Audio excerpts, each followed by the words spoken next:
What not to do when you are going live on social media. In today's video, I'm going to be talking about and giving you all the tips that I have actually tested and what has worked for me in the things that I don't do when I go live. And hang on, I'm going to also give you a guide, a step-by-step guide of how to set up your next live. So, for those of you that have not met me before, my name is Anna Olson. I am a coach and mentor teaching video marketing on social media. If you're joining me live, please say hello, tell me where you're coming in from, and join the conversation. I would love for you to join the conversation.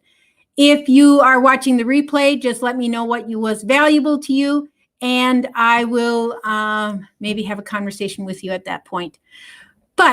So let's talk about what not to say or do when you're going live. You know, first I'm going to just share a little story with you. When I first got started doing social media lives, I was very much this rigid, get online, do the trainings. You know, I would talk about I have 3 steps to do something, and I get online and I just go into the steps. This is the first thing, second thing, and third, and I'm off. And it was so rigid. There was no way anybody could really get to know me at all because I was so rigid. But, you know, you have to think about that. I mean, I worked in the corporate world for, many years, and it never, ever in the corporate world did they really care about your personal story or get to know you or, coworkers wanted to get to know me, but when you got up and you were presenting in front of a crowd, you presented, and it was very formal, that kind of thing. Now that's completely different. So this is not corporate.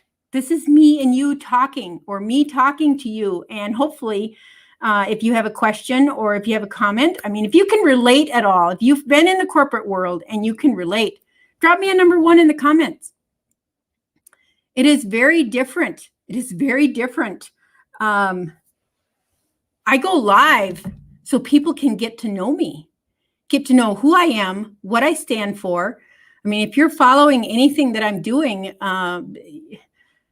I know for me, I know a lot of people that I've never actually met in person, but I feel like I know them because I watch their videos.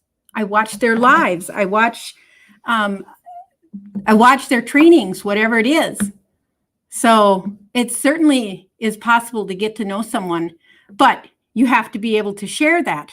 So let's talk about some of the things that you don't do when you're on live video. First of all, the first thing that I would suggest is when you come on live, don't say, "Hey, Facebook friends," or addressing a crowd of people.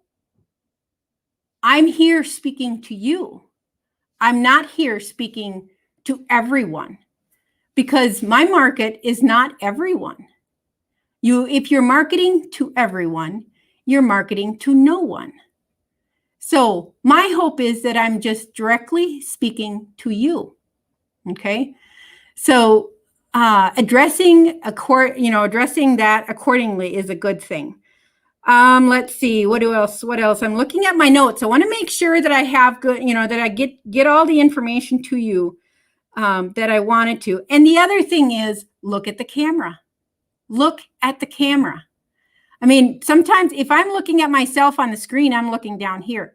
Now I'm looking at the camera. So it's important that you're looking at the camera. People need to see your eyeballs. Very important. All right. And then when you're preparing yourself to go live, some people, I've seen this many times. People go live and they really don't have an idea of what they're going to talk about. They're just going live. And some platforms, you see that much more than you do on others. But have an intention.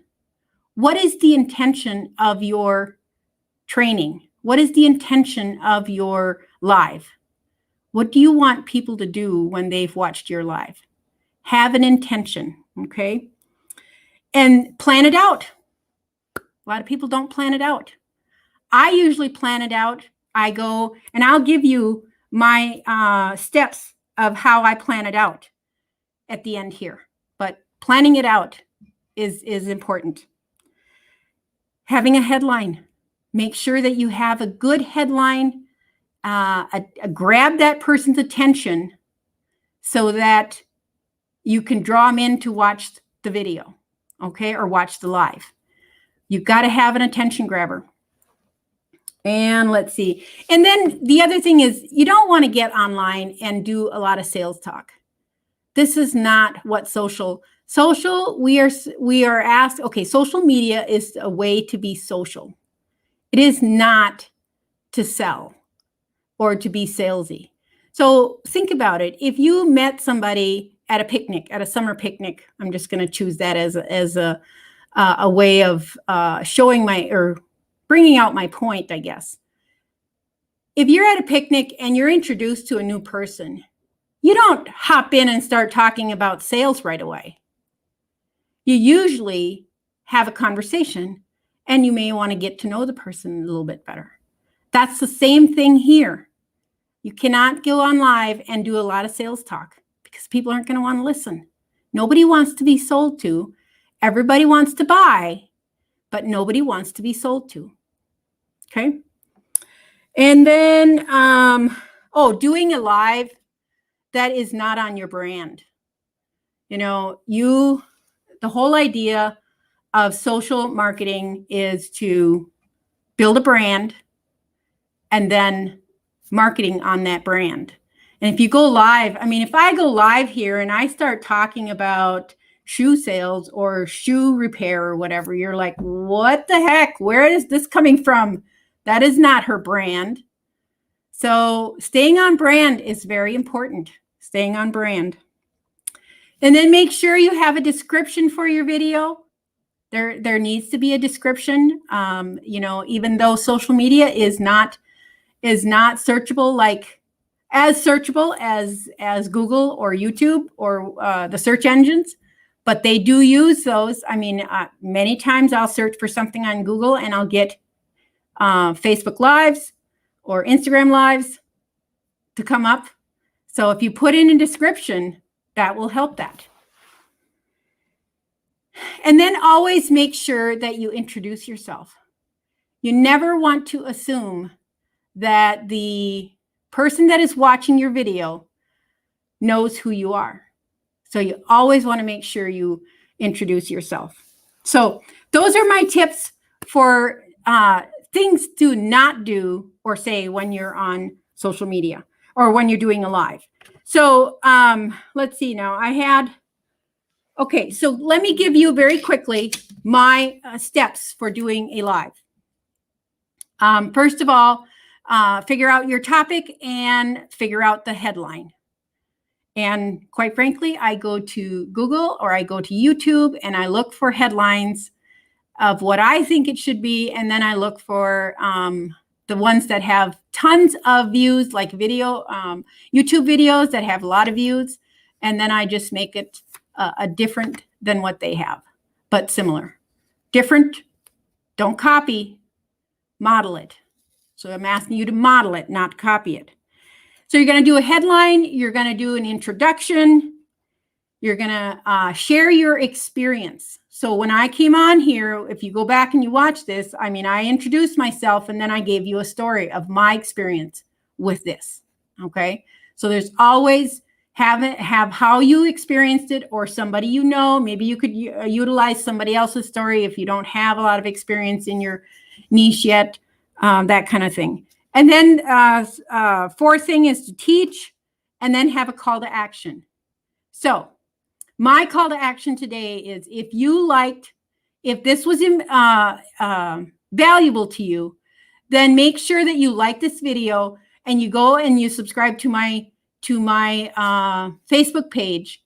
And I'm going to be dropping the link to my group, Video Marketing Strategies for Business. I'm going to be putting the link in the comments of this video, and then you can go ahead and join my group too. So that's my call to action. But make sure you always have a call to action. Always, always, always. Even if it's as simple as, have you liked my page? Have you followed me on Facebook? That's as simple. It could be that simple. And you might have other call to actions too, but never, I never do a call to action of buy my stuff, buy my stuff. Never, ever do that. That people just aren't going to do that. You're going to find that that doesn't work. So hopefully you got some value out of this, and we'll see you all on the next live. Have a great day.